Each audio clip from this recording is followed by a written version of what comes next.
Now she should probably be trying to get out. Madison, she's having fun, living that old-time radio life. Our explanation is done. Madison is on the air.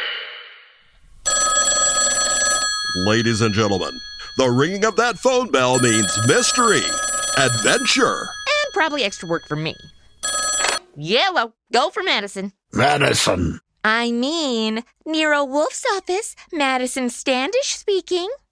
Yeah, duh, I know it's Christmas Eve. We do a Christmas episode every year. What? Who is this? Ha ha. Aren't you kind of busy tonight? Yeah, okay, sure. Come over at 8. Later. What the devil was that? You might be on the naughty list. Naughty list. Santa Claus apparently wants to meet with you. In person. You've been drinking. What has that got to do with anything? Just whom am I meeting with tonight? Santa Claus. He's got a problem. Indeed. Apparently, somebody's going around slaughtering Santa Clauses. I'm putting my money on Rudolph.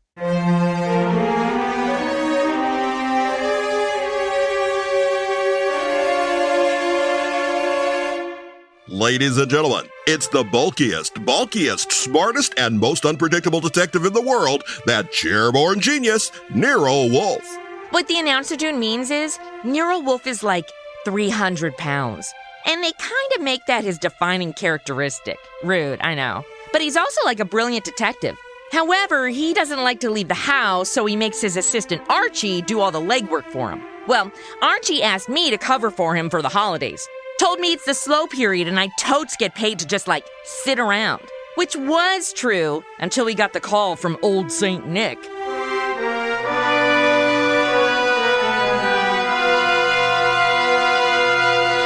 What Wolfe eventually dubbed the case of the slaughtered Santas started earlier than 8 that Christmas Eve, though. It began, to be precise, on the corner of 34th Street and Carlisle. It was close to 6 p.m. The weather was bitter cold, and the sky was already dark. Hey, how you doing, Turner? Oh, well, I'm freezing to death, officer. It's a cold day. You packing up? Yeah, I guess so. Yeah, it's Christmas Eve. Not many people around anymore, all headed for home and hearth. How was the collection? Well, I don't need no armored car, but a few dozen kids are gonna have something for their Christmas stockings. Your competition, the guy on the opposite corner, he already scrammed. Well, maybe he's the real Santa. Hey, how about giving me a hand of the collection pot off the chain there? Sure, here you go. Thank you. I'll just walk you down the block. Got a phone in. Okay, fine. Look over there. One Santa's still left. Wonder what he's waiting for. Maybe his reindeers are late. Yeah. Now, watch yourself going down those chimneys. Sure. Well, I'll cut across the avenue here. Be seeing you. Hey, Turner! That car coming down the street got its lights out. Look out! Hey, stop! Ah!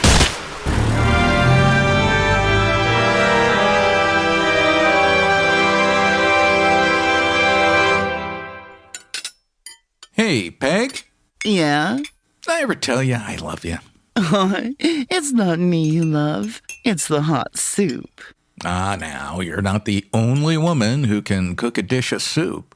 Is that right? It helps, though. I'm just beginning to thaw out. Yeah, that's a cold corner you play Santa Claus on. Well, it don't hurt to make a few bucks. I ain't done so good this past year. Well, maybe next year will be... Oh, well. Besides, I kind of like it, Kids asking questions all day long. That's sweet. Say, we got any eggnog? I mean, it is Christmas Eve. Not unless you finish all your soup. I'm finished. Okay, I'll heat it up for you. Peg, one of them other Santas got hit by a car tonight. He did? Yeah, he packed up a few minutes before I did, started crossing the avenue, and bang, hit and run driver. Was he hurt? Yeah, he was killed. Oh gosh, that's too bad. Here's your eggnog. Such a shame. But with traffic the way it is nowadays. Somebody at the door. I'll get it. Okay, Mike.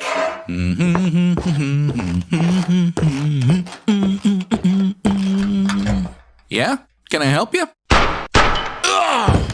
Michael? Mike! Mr. Wolfe, Yes, Madison. I've been thinking. Good heavens. Well, if you're going to be that way, I'll just go ahead and read what they wrote in the original script. What's that? That I'd make a wonderful Santa Claus because of my physical stature? Which I think is insensitive and rude. So you were thinking about censoring it? Well, yeah. Projecting your own insensitivities onto me is as much of an insult as the original comment. What do you mean? You prescribe to me how you think I should react to something rather than allowing me to have my own response. Is that not true? But it's fat shaming. Fat shaming, is it? To say my physique is similar to that of a jolly old man who most of the world adores? But I have no right to refer to your physique. Much like I had no right to make a snide remark to your saying you were thinking. Yeah. Welcome to comedy writing, my dear. Feelings may get hurt. Ah, that's the front door. Okay, wait. I'm confused. I'm sure that happens often. You might see who's at the door. I mean, I'm right? It's a fat joke. That's totally insensitive. He's old. My generation understands this stuff. He doesn't know anything. Yeah? Ooh, Santa baby. I've been an awful good girl. I just like dawdling on anyone's doorstep. Then hurry down the chimney tonight. May I come in? Come on in. Attitude much? Some kid sit on your lap and dampen your holiday spirit? Mr. Wolfe has been warned of my arrival. Yeah, he left out milk and cookies. Mr. Wolfe, this is, dun-dun-dun, Santa Claus. A hushed murmur befalls the crowd. Hushed murmur, hushed murmur. My name is hush, Barton, John Barton. How do you do, sir? I have no time for the social graces. It's Santa. Oh my God, it's really Santa. Hushed murmur, hushed murmur. Or this hush, hush, girl. hush, hush. I apologize, Mr. Barton. Even the real Kris Kringle couldn't be jolly around her. Are you kidding? My specialty is sitting on men's laps. Please, I'm about to be murdered. You pissed off some elves? I am being serious. I'm a frightened man, Mr. Wolfe. Indeed? This costume you see me in is responsible for it all. Then why are you in it? I had a notion it might be, entertaining to play Santa Claus. I'm a wealthy man, sir. I can afford to have whims. Therefore, I assumed this masquerade. However, it apparently is going to be the death of me. I got death threats when I played Cinderella. I was supposed to win over the handsome prince, right? But you'd be surprised how many of them have jealous girlfriends. Mr. Barton, you have adequately conveyed an atmosphere and an emotion. And Madison, you have pointlessly interrupted. You're welcome. And again. Now, Mr. Barton, I suggest you concentrate on the facts. Very well. I have been acting as Santa Claus for the Tuberculosis Fund. My station is the corner of 34th Street and Carlisle Avenue. I might add, the northeast corner. Why? Because at that intersection, there have been 2 other Santa Clauses. One on the southeast corner and one on the southwest corner. 3 Santa Clauses, then, on 3 corners. What are you, Starbucks? Earlier tonight, the man on the southwest corner started home. He was crossing the avenue when he was run down and killed by an automobile. That driver is so on the naughty list. Ah, a regrettable accident. The car was running without lights. It deliberately ran the fellow down and then vanished. Not an accident, Mr. Wolfe. You saw this yourself? I did. One Santa Claus dead. Now, the Santa on the southeast corner got home all right. However, according to the radio news flash, that's where he was killed. By bullets. Dude, Santa's not even safe at the North Pole. Coincidence? Possibly, but I don't want to risk my life on that chance. I'll write you a check as a retainer, then hurry along home. I'm late now. No. I beg your pardon? You will neither hurry home nor notify anyone at your home of your whereabouts. But you'll remain here. Are we illegally detaining Santa Claus? The house is well guarded. By the National Guard? I insist that you stay until such time as I think it's safe for you to leave. I can't do that. In which case, I cannot accept you as a client. I fail to understand. I get it. Santa won't be safe until they finally release the naughty files. Naughty list. What? Mr. Vartan, it is very easy to murder someone. Avoiding the consequences of such an action is something else again. However, I'm assuming that you're not primarily interested in what happens to your murderer after you're dead. Of course not. Therefore, you will remain here. Madison. Yeah? First, go to the corner of 34th and Carlisle. I want a complete report. But that's nonsense. The corner will be deserted now. He's right. It's night now. I won't find St. Nick. In that neighborhood, all I'll find are cheap tricks. I want you to want me. Mr. Vartan, you're hiring my intelligence. You will therefore permit me to use it as I see fit. A complete report, Madison. Like with footnotes? Then you will visit Inspector Kramer at headquarters. You will, in whatever manner you find effective, collect all the police information about the 2 already murdered Santas. Manner I find effective. I'm going to need a lower-cut sweater. Your levity is ill-timed. Who's leviting? It's effective. And on your way home, Madison, you might stop in at Mr. Barton's place. I don't see any purpose in that. Mr. Vartan, there is a basic problem to which we must find an answer. Whether those 2 men were murdered because they were Santa Clauses, or because their deaths were merely preliminaries to yours. Madison, I suggest haste. Haste makes waste. Please don't make me reply with a barb against your intelligence. The subject lacks challenge. Fat ass! There might be hope for her yet.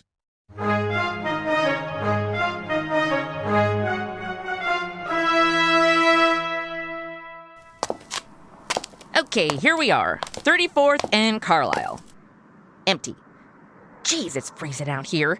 This has got to be one of the worst holiday jobs I've ever had. Well, except that year my brother convinced me to be a door-to-door Christmas tree salesman. Lugging those heavy Boston furs all over Beverly Hills. No one wanted them. And because I smelled like sap, I had little rich dogs peeing down my leg. Hey, lady. Not for sale. What's not for sale? Any part of me. I was hoping maybe you got the price of a cup of coffee. The price? Hard to say in this era, but I usually pay about $7.50 for my mocha lattes. I was thinking more along the lines of 2 bits. 2 bits of what? Either you're gonna dig it up or you ain't. Dig 2 bits of what up? And what's that got to do with coffee? I'm asking you for a quarter, lady. You are? Oh, dude, you suck at panhandling. I asked for a quarter, not a critique.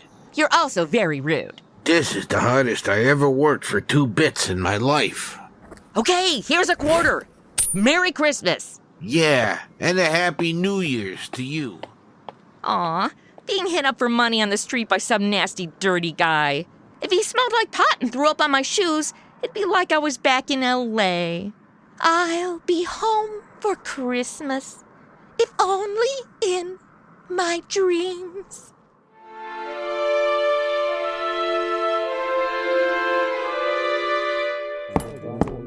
Great. Stop number 2 at the police station, and it sounds like Applebee's during the Super Bowl. I just hope they don't try grabbing me thinking they're at Hooters. Like, I expect more than minimum wage if my job involves groping. If all you reporters will shut up and ask your questions one by one, I'll answer them. Inspector Kramer, is it true a couple of Santa Clauses have been knocked off tonight? It's true. 2 men who have been employed as Santa Claus by charitable organizations have been murdered. Any connection between those 2 guys, or does somebody just hate Santa Claus? Well, so far as we know, there is no connection. That means it could be maybe some kind of maniac who decided he doesn't like Christmas or Santa Clauses. The Grinch who murdered Christmas. The department is investigating along those lines. Like how? We're checking on local asylums for possible escaped lunatics. Okay, but what if the crazy dude was never in an asylum? Like, I just ran into a guy on the street who thought he could get a cup of coffee for a quarter. He's crazy, right? That'll be all, boys. But Inspector, what I about... said that'll be all. Now, if anything new comes in, you'll get it. You understand? Good day, gentlemen. Hey, little lady, come here. Hello, Inspector. I spotted you coming in. I haven't seen you around before. What rag's got you covering this beat? Could you rephrase that in the form of English? What newspaper do you work for? Oh, I'm not a reporter. But by the looks of your press corps, your newspapers around here could stand a little DEI. Heavy on the D. Okay, so you don't work for a newspaper. I mean, seriously, you got a lot of crackers in that barrel, you know what I'm saying? Then what are you doing here? I'm Madison Standish. I'm working for Nero Wolfe. And he and I object to Santa Claus's being killed. Nuts. Hey, be careful what you say. Some people are allergic to nuts. Yeah, I think we're done here. What more can you tell me about these murders? Taking note of my extremely low-cut Christmas sweater? What about the sweater? It helps me jingle all the way. Look, I got no information on the case. No more than I already stated to the press. The sweater didn't do it for you? Kindly see yourself out, huh? Damn, my low-cut Christmas sweater wasn't effective? Am I losing my appeal like some haggard 30-year-old? No wonder ugly people get depressed around Christmas.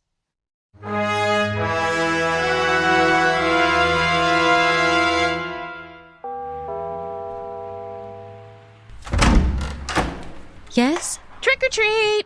I beg your pardon? I know so many people who want to celebrate Halloween year-round, but that was weird, wasn't it? How may I help you? Mind if I come in? I'm from L.A. and prefer when snow is a novelty up in the mountains. This everyday cold and snow? Unsubscribe. Oh, I'm sorry. Please come in, Miss...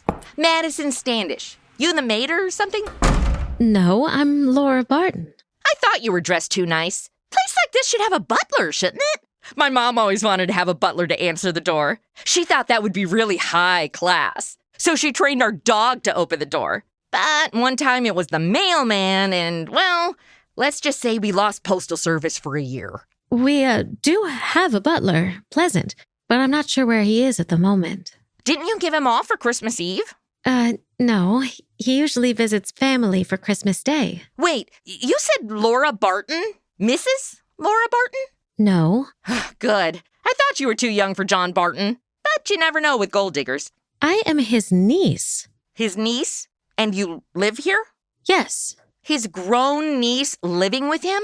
Is that a rich person thing? Like, there are so many stories with adult nieces and nephews living with their rich aunts and uncles. This is not a world I know.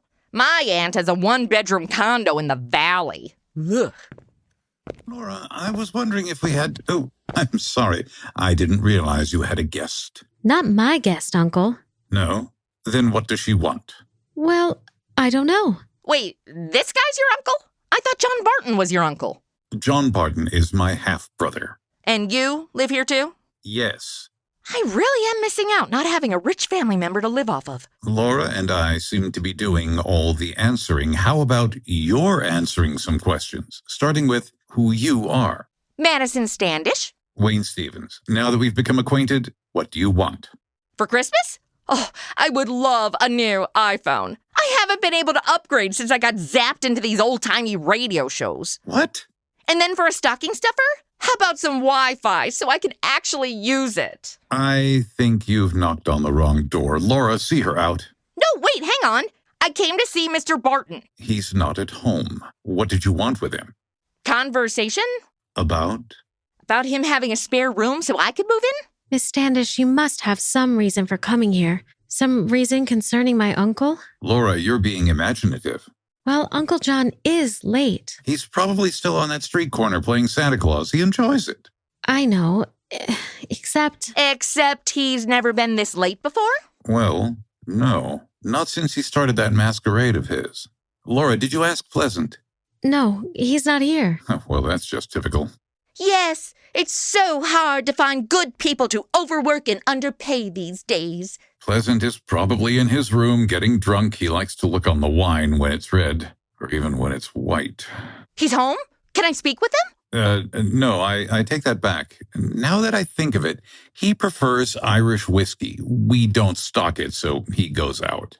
Sounds like if you treated him better, he wouldn't feel the need to self-medicate with whiskey. But What do I know? I never lived off of a rich relative. I'm still excited to get the $5 bill in my birthday card from my aunt. Well, later. Good night. I'll see you out. The front walk can be icy this time of year. You guys should salt your front walk, because that's just a lawsuit waiting to happen. I should know. I filed a lot of them. Miss Standish, you must know something about Uncle John. Something you didn't want to tell us. Why would you say that? Well, otherwise your visit was just pointless. Congratulations! You've discovered the secret of life. I have? Everything is just pointless. Well, that's very pessimistic. Maybe I'll feel differently when I find my own rich uncle. You needn't be nasty. I'm truly worried for my uncle. Maybe he stopped off to have a whiskey with your butler. Uncle John doesn't drink. He's very responsible and reliable. When I say it's not like him to be late getting home, I mean it. Okay. This is a free country. If you were to say, follow me, I couldn't stop you. I'll go get my coat. I'll be at the end of the drive. Maybe turning right. Thank you, Miss Standish. Or I may be turning left. I really don't know my way back from here.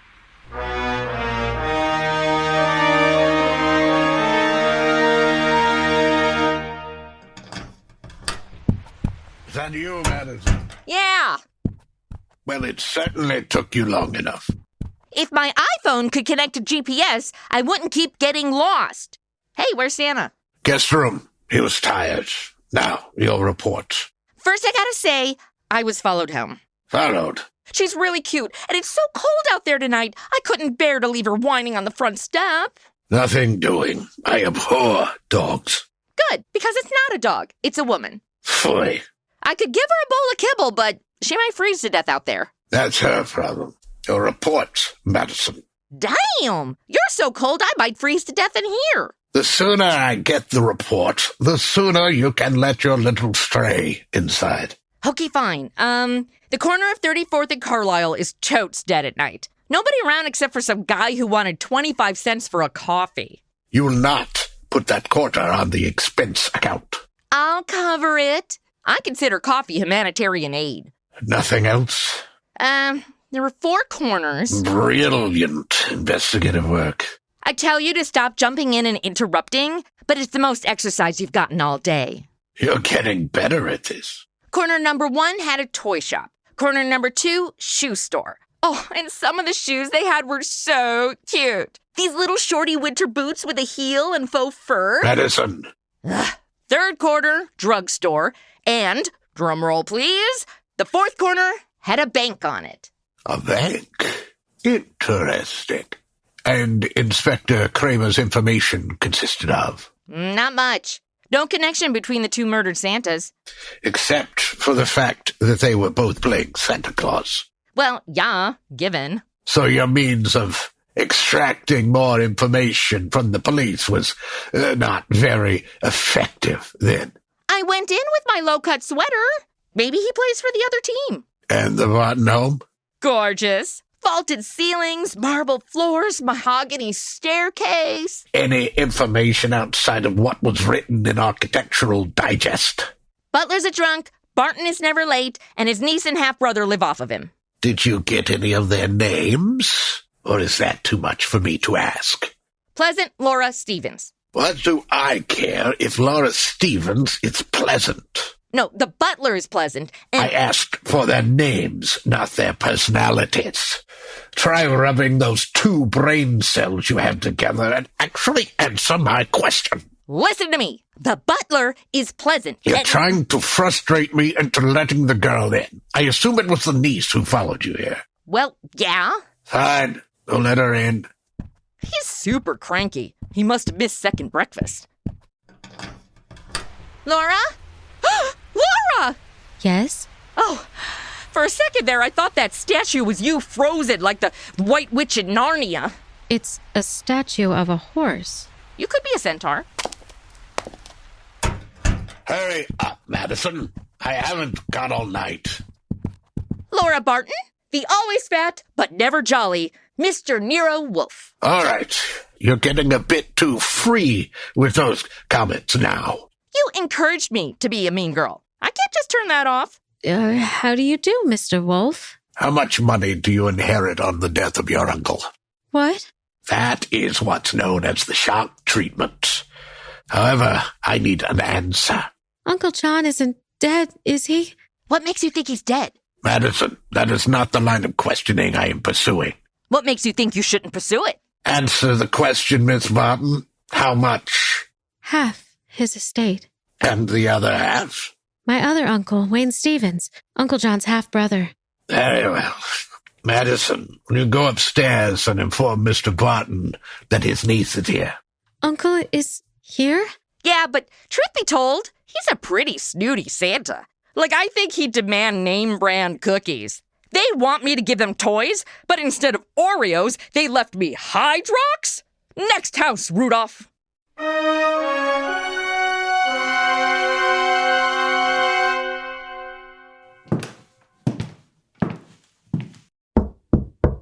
Yes?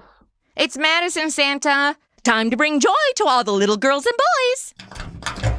What exactly do you mean? Wolf wants you to come downstairs. You have a special guest. Guest? What guest? I did as Mr. Wolfe instructed. I told no one where I was. But your niece followed me here. My niece. Yeah. And while I have you, you think you can find space for another young blonde? I don't take up much room. I just require a personal chef. A gun? Geez, a simple no would suffice. I always carry a revolver. A man of my wealth can't take chances.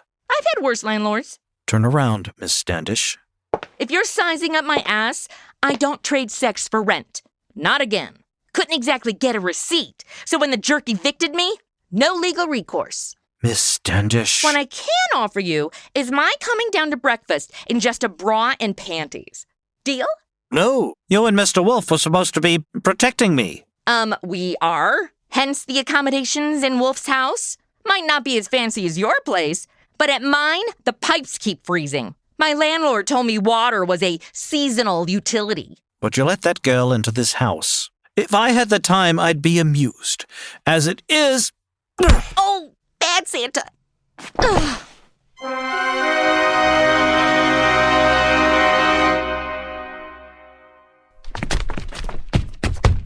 Madison, have you been drinking? I don't think so. Usually the headache comes the next morning. Your head. Good heavens, that's some welt. Yeah, Santa Claus came early. And you know how men hate to come early. You had better sit. If you don't mind my not getting up again for the rest of the episode. Should we get her some ice? Good idea. Madison, don't sit down.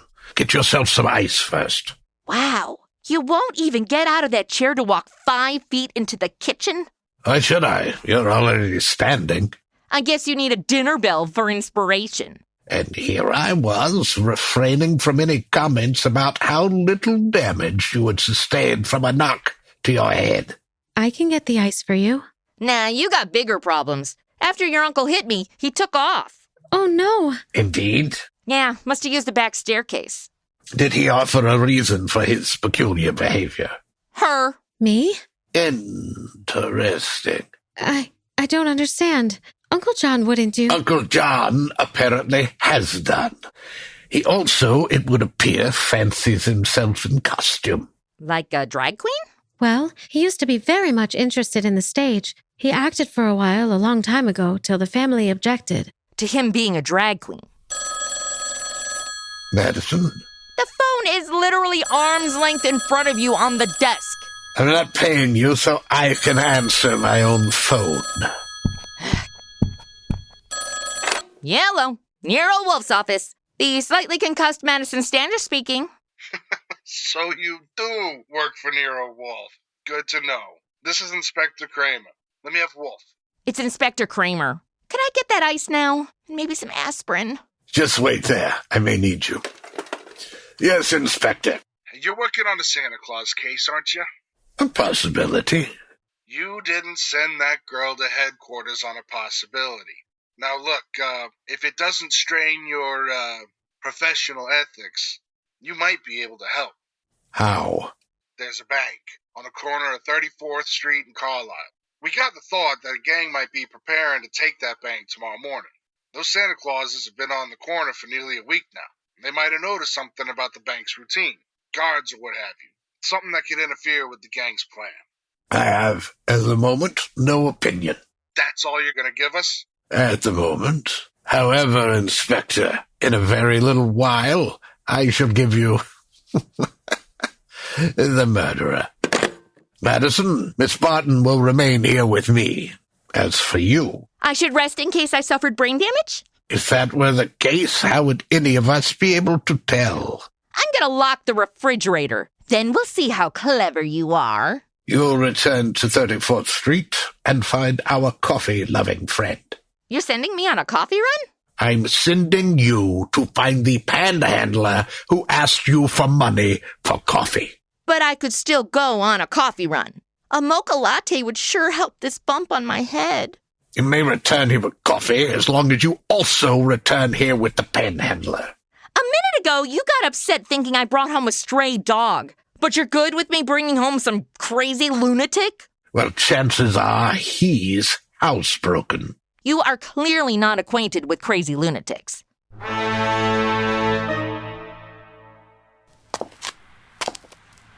Hey, excuse me? Yeah? Oh, thank God, finally! Finally? Finally what? I finally found you. Do you know what it's like to be a young, beautiful woman tasked with approaching every guy standing alone on the streets of New York City? Wait, I've seen you before. I thought you said you weren't for sale. I'm not. But tonight I've gotten some very interesting offers. One involved gold, frankincense, and myrrh. It was a bit sacrilegious for this time of year, but intriguing. So are you looking for me or not? Why are all the guys so cranky in this episode? It's Christmas! Where's the Christmas spirit? If you're here to give me a Christmas miracle, I don't need it. It would be a Christmas miracle if you showered, but that's not why I was looking for you. I need you to come with me. Is that so? Oh, what? You got a gun, too? All right, I'm officially annoyed. Drop it! Drop it! Let go of me, will you? Ow! You slapped my face. Worked, didn't it? You're wearing some really sharp rings. And you've got a really nice gun. Gold-plated with mother of pearl? For a panhandler? It was a Christmas gift. Gift, huh? Let's see. Bullets included. That was thoughtful. All right, looks like you're coming with me. Why should I? Besides the gun pointed at you? Well, how about because my boss will fire me at Christmas? And that's sad, right? And you don't want the girl with the gun to be sad. Who's your boss? Nero Wolfe. Nero Wolfe? Well, why does he want to see me? He's Shia Wiseman for the nativity scene. Now come on. Along that note, what do you know about the erotic qualities of myrrh? Myrrh? Yeah, according to that other guy, I was going to experience a very holy night.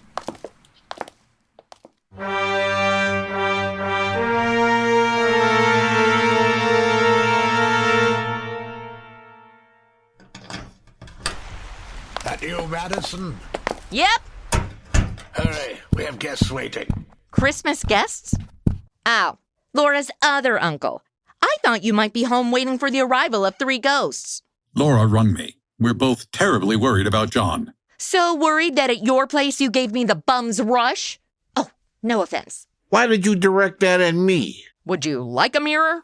I see you were able to procure the coffee aficionado from 34th and Carlisle. Dude came armed, and this isn't a Red Ryder BB gun. You'll shoot your brains out. Won't you join us and sit down, sir? I don't have to. I really don't think you want him on the furniture. Wolf, what does all this have to do with my brother? John Barton played Santa Claus all week on one of the corners of 34th Street and Carlisle. We know that. Bear with me, if you would, Mr. Stevens. I'm setting the scene. Then you don't mind if I sit down? I feel like this is going to be longer than when Mary went into labor. Everyone, sit down so I may solve this case. I'm still not sitting. Come on. Those crappy old shoes must be hurting your feet. They're not. Actually, those are pretty nice-looking shoes. Italian leather? What do I know from Italians? If I may continue. Now, on 2 other corners, 2 other men indulged in the same Santa Claus activity. Those 2 other men are now dead. Oh no, Uncle! Wait a second, Mr. Wolf. You mean they were killed by mistake for John? It is true that one man made up as Santa Claus looks very much like any other man similarly costumed, but the answer is no. One of the two men was shot in his home after he removed his costume. He was shot in his underwear? Presumably not. He was shot while answering the door. I've answered the door in my underwear. I figure after driving around all day, those Uber Eats guys deserve a treat. But then, what's the connection, Mr. Wolfe? Miss Barton, in the event that you wanted to hide a tree, where would you hide it? Hide a tree? Why, I wouldn't even begin to know. In a forest! Ah, very good, Madison. The Saint used the same analogy in our episode together. Episode 15, The Corpse Said Ouch. Any of you heard it? No. Maybe? I'd like to continue with this episode if it's not too much to ask. Now, if you wanted to hide a murder, you'd adopt the same principle.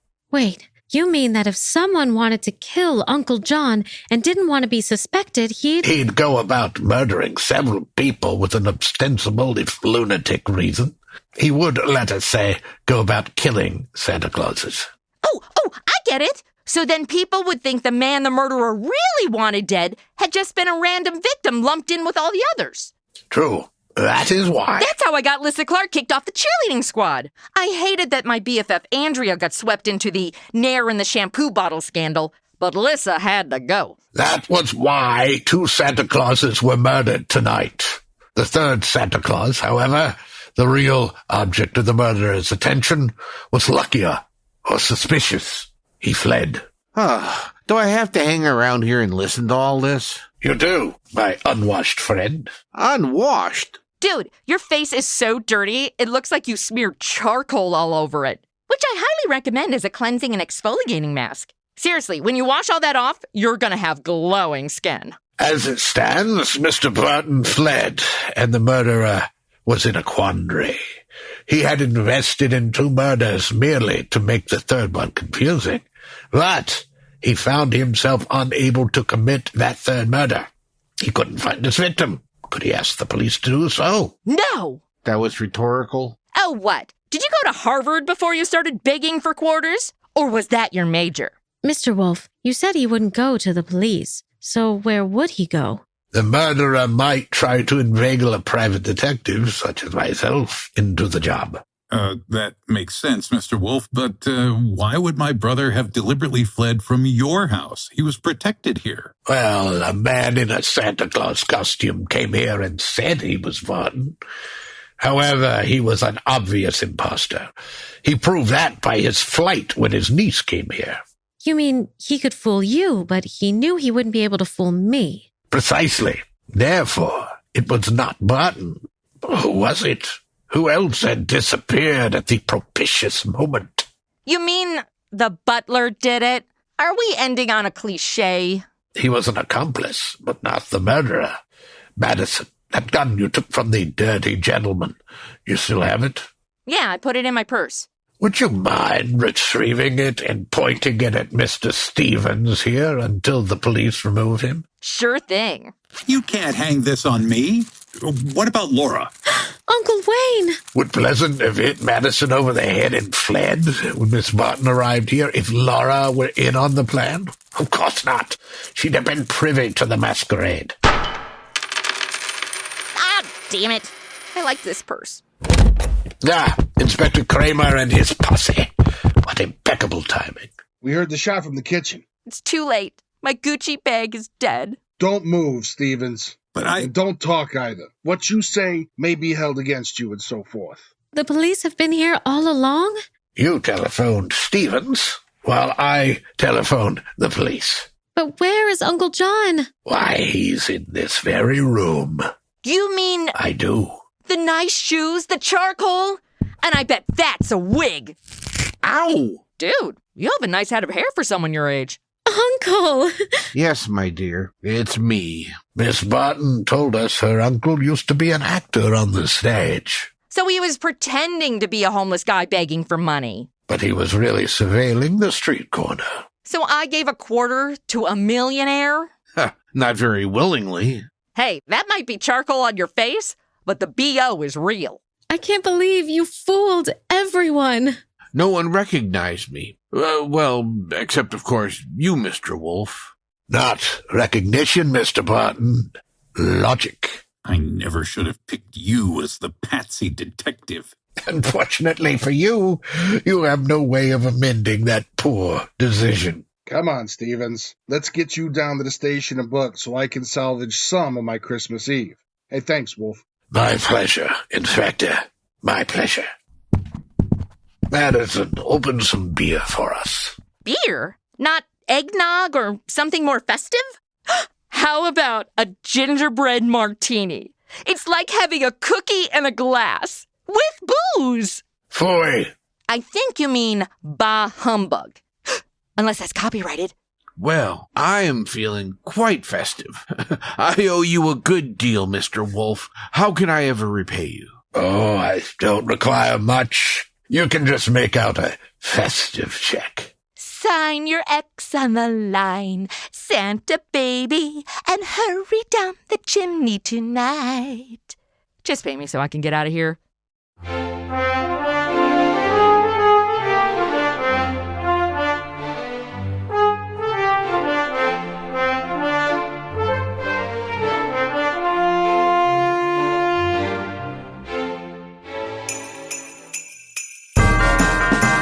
The New Adventures of Nero Wolfe ran on NBC, producing only 26 episodes, airing between October 1950 and April 1951.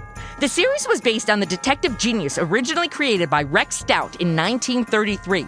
The role of Nero Wolfe on this radio series was played by Sidney Greenstreet, who was regarded by Stout as being the perfect embodiment of the role.